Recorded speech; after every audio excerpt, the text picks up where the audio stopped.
عليكم ورحمة الله وبركاته. الحمد لله وكفى وسلام على عباده الذين اصطفى أما بعد فأعوذ بالله من الشيطان الرجيم بسم الله الرحمن الرحيم وإذ تأذن ربكم لئن شكرتم لأزيدنكم ولئن كفرتم إن عذابي لشديد صدق الله مولانا العظيم. قابل صد احترام حضرات علماء کرام,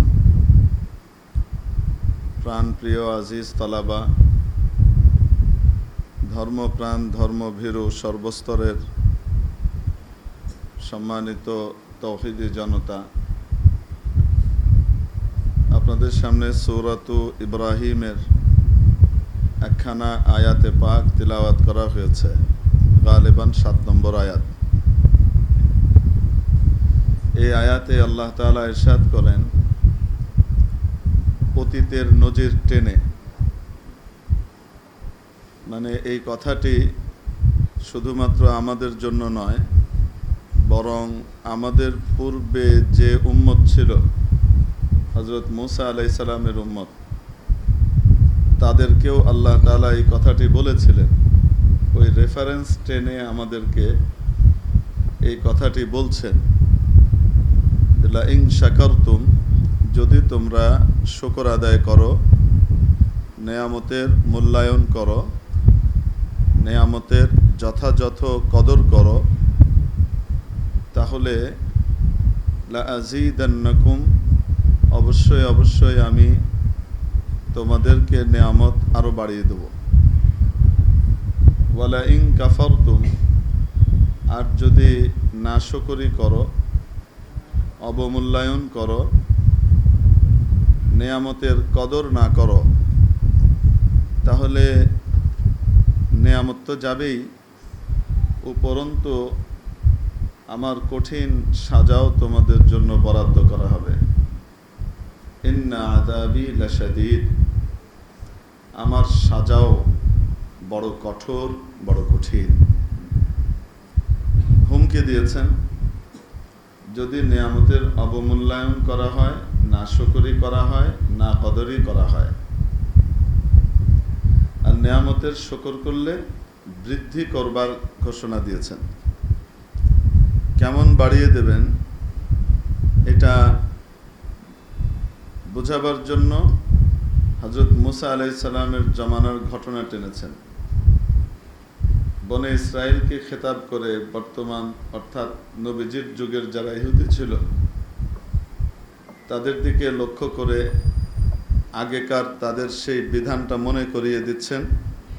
আর যেহেতু কোরআনে নাজিল করেছেন বিষয়টি মূলত আমাদের জন্য, ওয়াইদ তাআযানা রাব্বুকুম, যখন তোমাদের প্রভু ঘোষণা করলেন, জানিয়ে দিলেন, আযান থেকে এলান করা, ঘোষণা করা, পরিষ্কারভাবে বলে দেয়া, জানিয়ে দেয়া, আল ইলামু ইলামান তাম্মান, যদি তোমরা শুকর আদায় করো অবশ্যই অবশ্যই বাড়িয়ে দেব। তো অবশ্যই বাড়িয়ে দেবেন, কতটুকু বাড়াবেন এটা বলেননি, কতটুকু বাড়াবেন তা বলেননি, বলেছেন অবশ্যই অবশ্যই বাড়িয়ে দেব, নিশ্চয়ই বাড়িয়ে দেব। এটা যদি ওদের ক্ষেত্রে বলা হয়ে থাকে বাড়িয়ে দেব, কালিমুল্লাহর উম্মতের জন্য যদি এটা বরাদ্দ হয়ে থাকে, আর যে উম্মতের কাজ ছিল নবীর সাথে বেয়াদবি করা,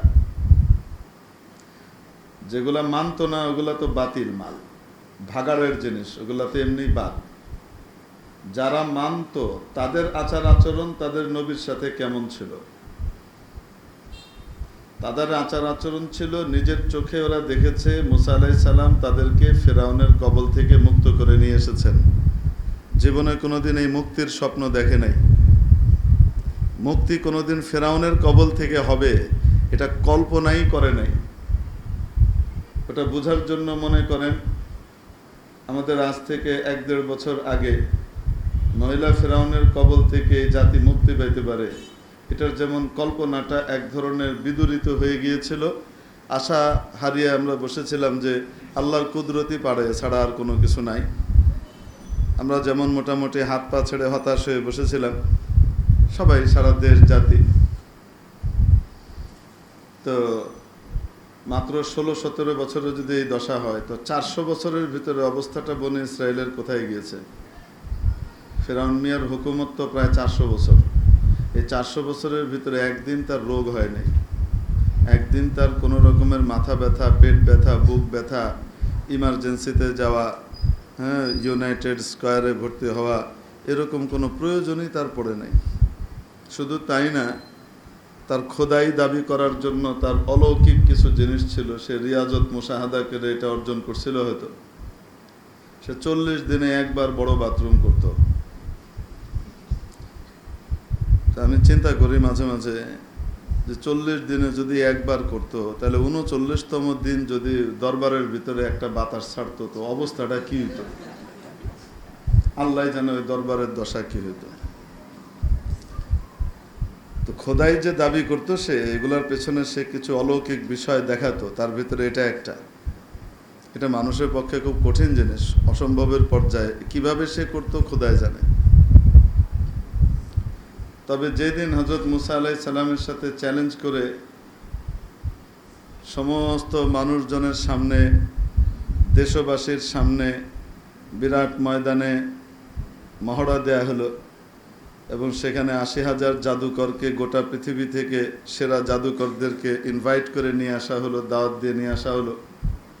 এবং ফেরাউন সাহেব প্রায় 3 তলা উঁচু এক মঞ্চের উপরে, তার বিশাল 3-4 তলা উঁচু এক মঞ্চ তার জন্য তৈরি করা হয়েছে, তার সভাসদদের জন্য। তার উপরে তার বিশাল সিংহাসন নিয়ে সে বসে আছে, আর হাজারো না লাখো মানুষ চারিদিক থেকে দেখছে। প্যাভিলিয়ন তৈরি করা হয়েছে যেন মানুষ দেখতে পারে জাদু। একদিকে 80,000 আর রাষ্ট্রশক্তি, আরেক দিকে মাত্র 2 জন আর আল্লাহর শক্তি। তো মুসা আলাইহিস সালামকে জিজ্ঞেস করলো, কে ছাড়বে চালটা, আগে কে দিবে? আপনি দিবেন না আমরা দিব? মুসা আলাইহিস সালাম বললেন, বাল আলকু, তোমরাই আগে চালটা দাও। তো তারা চাল দিল। ফাইদা হিবালুহুম মাইসিয়ুহুম, তাদের দড়িগুলা, তাদের লাঠিগুলা, এগুলা সব মনে হচ্ছিল যেন ফুঁসফুঁস করে সাপের মতো কিলবিল করে বেড়াচ্ছে, ফুঁস করছে, দৌড়ে বেড়াচ্ছে, এরকম মনে হচ্ছিল। আল্লাহ তাআলা মুসা আলাইহিস সালামকে বললেন, লাঠিটা ছেড়ে দাও। লাঠিটা ছেড়ে দিয়েছে। এতদিন তো 4-5 হাত লম্বা বা 10-12 হাত লম্বা সাপ একটা হতো, মাথা ধরলে আবার ইয়ে হয়ে যেত। তো ছেড়ে দেওয়ার পরে এত বড় আঁচ দেখা হয়েছে যে হাঁ করে একটা নিঃশ্বাস নিয়েছে। এক নিঃশ্বাসে 80,000 যা আছে সবটুকু পেটে চলে গেছে। 80,000 জাদুকর না, 80,000 জাদুকর এক একজন দড়ির ছড়া নিয়ে এসেছে। কেউ একটা দড়ি, কেউ 10টা দড়ি, কেউ ছড়া মিলে এভাবে ফেলেছে। এক এক দড়িতে একটা করে সাপ, লক্ষ লক্ষ সাপ। তো এক নিঃশ্বাসে পেটে চলে গিয়েছে। পেটে চলে যাওয়ার পরে তার পেট ভরে নাই। হালমিম মাজিদ, এই ভাষাতে সে আবার মুখটাকে ঘুরিয়ে ফেরাউন মিয়া যে মঞ্চে বসা ওইদিকে এভাবে মুখ করেছে। তো দেখার সাথে সাথে ফেরাউন ভয়ের চোটে, মানে রব্বুহুমুল আলা, তাদের কথিত রব্বুহুমুল আলা, এই দেখার সাথে সাথে যে ঝট করে উঠে পালাতে গিয়েছে। 4টা সুটকেসের বেশি যেমন নিতে পারে নাই 2 জন মিলে, ঠিক ওরকমই এত জোরে দৌড় মেরেছে। উল্টো দৌড় মারতে গিয়ে তার যে সিংহাসন ছিল, এটা পাথরের সিংহাসন ছিল পুরাটুকু, এই পাথরের সিংহাসন উল্টে পড়ে গেছে এবং সে দৌড় দিছে, ভাগছে। তো ভাগার পরে ওই একদিনে তার 40 বার হাগা হয়েছে খোদা সাহেবের। তার নির্যাতনের বিবরণ তো আর দরকার নেই, আপনারা সকলেই জানেন। এই নির্যাতনের মুখ থেকে মুসা আলাইহিস সালাম তাদেরকে উদ্ধার করে নিয়ে চলে গেলেন। রাতের বেলায়, মুসা তুমি এদেরকে নিয়ে বেরিয়ে যাও, মিশর ছেড়ে চলে যাও, কারণ কালকেই সাজা কার্যকর হবে। সেই সাজা কি? লাউকাত্তিআন্না আইদিয়াকুম ওয়া আরজুলাকুম মিন খিলাফ ওয়া লাউসাল্লিবান্নাকুম আজমাইন। এক হাত এক পা বিপরীত দিক থেকে কেটে দেব এবং ঝুলিয়ে রাখবো, শুলিতে চড়িয়ে রাখবো যতক্ষণ মৃত্যু নিশ্চিত না হয়। ওভাবেই ঝুলে থাকবে, এভাবে সাজা দিব। ফেরাউন মিয়া ঘোষণা দিয়েছিল। রাতের বেলায় মুসা আলাইহিস সালাম পুরা পার্টিকে নিয়ে রওনা হয়ে গেছেন। সকালবেলায় দেখে সামনে লোহিত সাগর। রাস্তা ভুল করে লোহিত সাগরের পাড়ে এসে পৌঁছেছে। ওদিকে ফেরাউন মিয়া খবর পেয়ে সৈন্য সামন্ত নিয়ে রওনা করেছে। তাফসীরের ভিতরে লেখে প্রায় 6 লাখ ছিল তার সদস্য। আল্লাহু আলাম কাম কানু। আসছে তারা, এদিকে পিছনে ফেরাউন দেখা যায়, আর সামনে হলো কি লোহিত সাগর। বাঁচার তো কিছু নাই। ওই মুহূর্তেও যে মুসা আলাইহিস সালাম উদ্ধার করে নিয়ে আসলেন, এরা মুসা আলাইহিস সালামের সাথে কোনো শালীন আচরণ করে ভদ্র ভাষায় কথা বলেছে তা না, নাম ধরে বলছে, ইয়া মুসা, এই মুসা, ইন্না লামুদরাকুন, আমরা তো ধরা পড়ে গেলাম, আগেই তো ভালো ছিলাম। নেটে এখন দেখেন না, আগেই তো কি ছিলাম, ফেসবুকে দেখেন না, আগেই ভালো ছিলাম লিখ, আগেই ভালো ছিলাম। তা তো ঠিকই, আগে চাঁদাবাজি করে কিছু খাইছো, খাইটা খাওয়া লাগে নাই, চুরি চামারি করে খাইছো, খাইটা খাওয়া লাগে নাই, পাচার করে খাইছো, খাইটা খাওয়া লাগে নাই, এখন তো খেটে খাওয়া লাগে। তো আগেই তো ভালো ছিল, তা তো ঠিকই। যেটাই কইব যে আগেই তো ভালো ছিলাম, তো বুঝবেন হয় বোকা মানুষ, অতীত ভুলে গেছে, বিস্মৃতি পরায়ণ, অথবা বিবেচনা বোধ হারিয়ে ফেলেছে, অথবা আফসোস লীগের সদস্য, কোনো একটা কিছু হবে। তো যাই হোক, তো সেই কথাই বলতেছে, ইয়া মুসা, এই মুসা, ইন্না লামুদরাকুন, আমরা তো ধরা পড়ে গেলাম, আগেই তো ভালো ছিলাম। ওখানে যাই হোক মাপটাপ চাই, হয়তো হাত পা কাটা থেকে বাঁচাও যাইতো, ফেরাউন সাহেবকে মাপটাপ চাইলে কিছু একটা লাইন গাঁটাইতে হইতো। এখন তো একেবারে শেষ। হযরত মুসা আলাইহিস সালাম উত্তর দিয়েছেন, কাল্লা ইন্না মাই রব্বি সায়াহদিন, কখনো হতে পারে না, আমার সাথে আমার আল্লাহ আছেন, উনি রাস্তা দেখাবেন, উনি রাস্তা দেখাবেন। কিভাবে হবে? রাস্তা উনি দেখাই দিয়েছেন, শব্দ রাজাকার নিয়ে আগাও, উনি দেখাই দিয়েছেন, নাইলে তো আগানোর কোনো রাস্তা ছিল না। আল্লাহ কি করছেন? রাস্তা বের করছেন। হযরত মুসা আলাইহিস সালামকে আল্লাহ তাআলা আদেশ করলেন, ইদরিব বিআসাকাল বাহর ফানফালাকা, বাড়ি দাও লাঠি দিয়ে পানিতে। লাঠি বড় অদ্ভুত এক লাঠি, তাই না? এই লাঠি দিয়ে পাথরে মারলে পাথর ফেটে যায়, এই লাঠি ছাড়লে সাপ হয়ে যায়, এই লাঠি দিয়ে পাথরে মারলে সেখান থেকে আবার ঝর্ণা প্রবাহিত হয়, আবার এই লাঠি পানিতে মারলে পানি শুকায় রাস্তা হয়ে যায়। আসলে কি লাঠি করে না লাঠির মালিক কেউ আছে? লাঠির পাওয়ার কার দ্বারা আসে? আসলে উপরওয়ালার পাওয়ার দিয়ে আসে। আল্লাহ তাআলা দেখেন, রাস্তা হয়ে গেল, এপার থেকে ওই পারে তারা সব পার হয়ে চলে যাচ্ছেন। আল্লাহ তাআলা পার করে দিলেন, চোখের সামনে মুজিজা দেখছে। ওদিকে ফেরাউন মিয়া আসছে, এসে বলে, দেখেছো, তোমাদেরকে বলেছি না আমি বড় খোদা? আগে নীলনদ আমার কথা শুনতো, শুধু নদীরটা দেখেছো, সাগরের পাওয়ার দেখো। এই যে দেখো, এই সাগরও আমার কথা শুনে। ওদেরকে ধরার জন্য রাস্তা করে দিয়েছে। আহম্মকের মাথার ভিতরে আসে না, ধরার জন্য রাস্তা করার দরকার ছিল না। সাগর জায়গা মতো থাকলেই তো চুবাইয়ে মারতে পারতো, আর তো কিছু লাগতো না। রাস্তা যে করে দিছে কার জন্য, এটা কি করতেছে না, বুঝতেছে না। তো যাই হোক, রাস্তা হয়ে গেছে, ফেরাউন মিয়া নামছে, ওদিকে ওরা উপরে উঠছে, ফেরাউন মাঝামাঝি গেছে। আল্লাহ তাআলা বলছেন, যাও, সাগর মিয়া যেমন ছিল তেমন হয়ে যাও। ওরমে হয়ে গেছে, পানিতে চ্যাপ্টা করে ফেলছে এক একটাকে। পানির যে ওজন ছিল লক্ষ লক্ষ টন ওজনে, এক একটা চ্যাপ্টা ছিঁড়ে চ্যাপ্টা হয়ে গেছে। কিন্তু ফেরাউন মিয়াকে আল্লাহ তাআলা মানুষের জন্য নিদর্শন হিসেবে বাকি রাখবেন, এই জন্য এটাকে চিড়ে চ্যাপ্টা না করে পানির উপরে এরকম করে ফুড়ুত করে উপরে উঠাই দিছে। বাড়ি খেয়ে নিচে নামছে, নেমে ডুবতেছে। ইমানও আনলো, তফসিল সহকারে ঈমান আনছে, ইজমালি ঈমান না, যে লা ইলাহা ইল্লাল্লাহ মুসা কালিমুল্লাহ বা লা ইলাহা ইন্নী আমানতু বিল্লাহ, এরম না, একদম তফসিল সহ। ইন্নী আমানতু বিল্লাযী আমানাত বিহি বানু ইসরাঈলা ওয়া আনা মিনাল মুসলিমিন।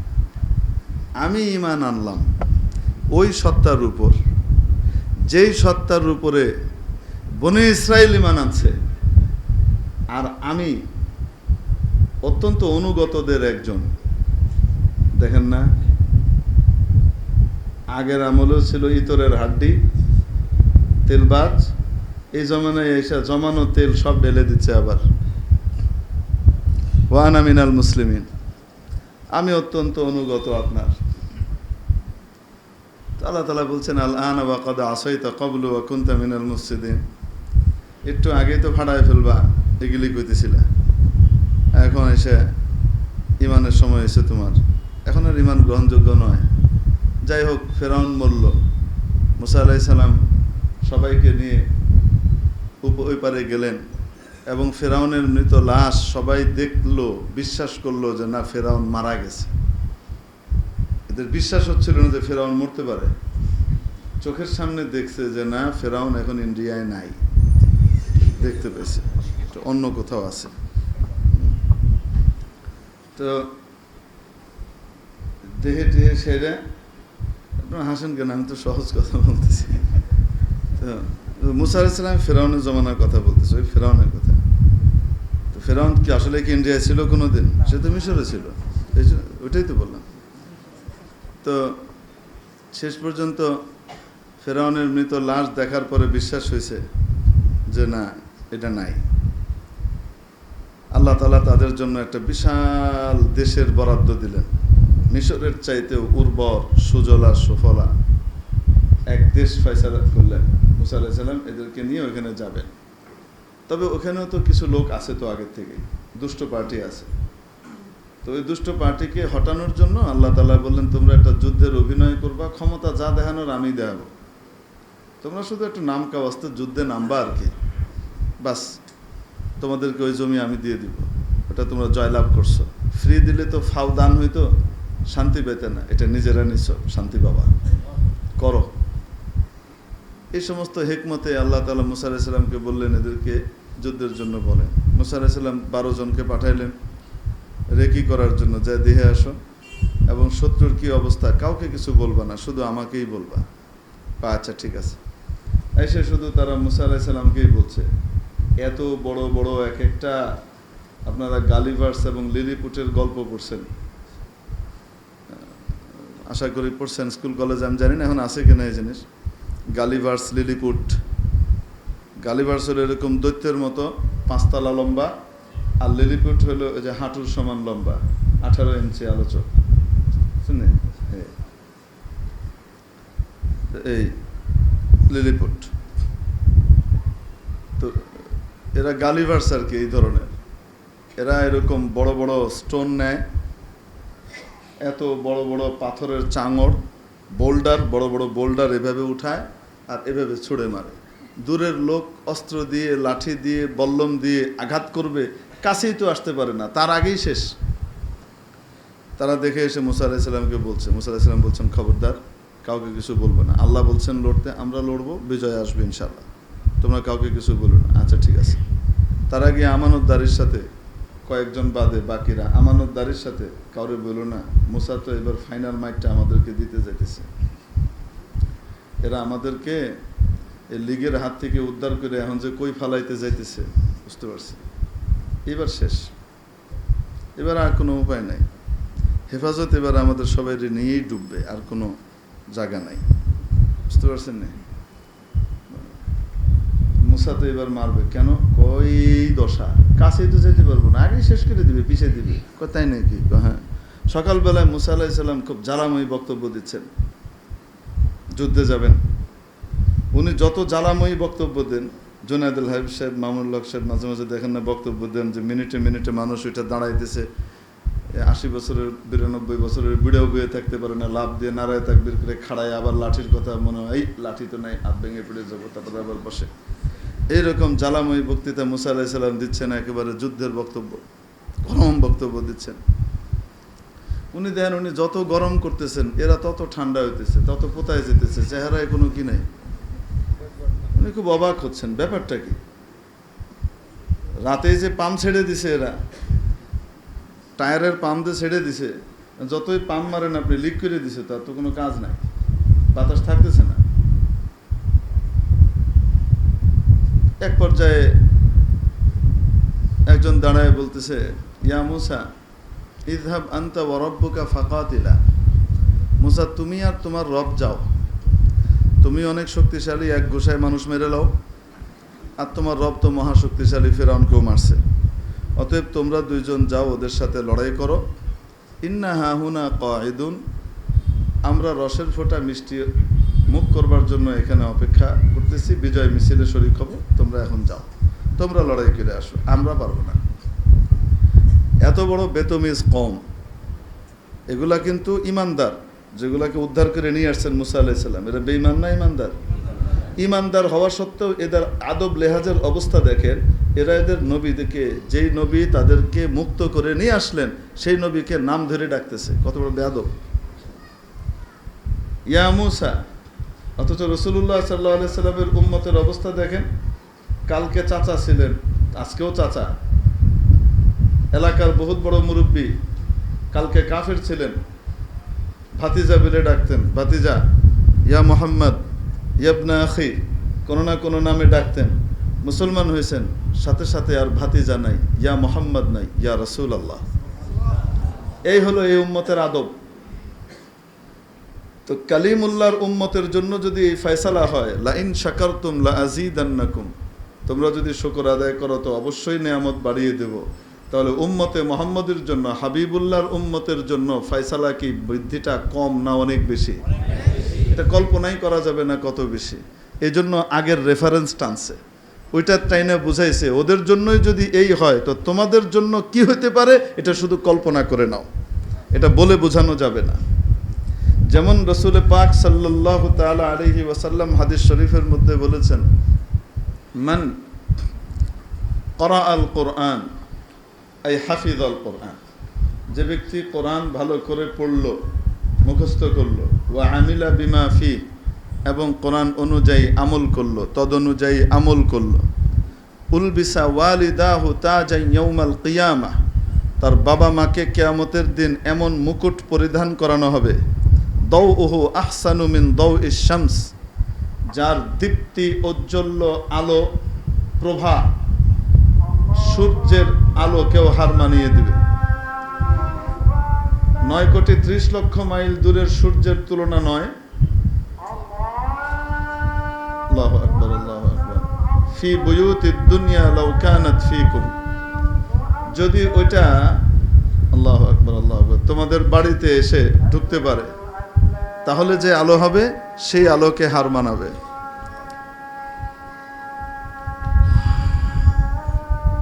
আশহাদু আল্লা ইলাহা ইল্লাল্লাহ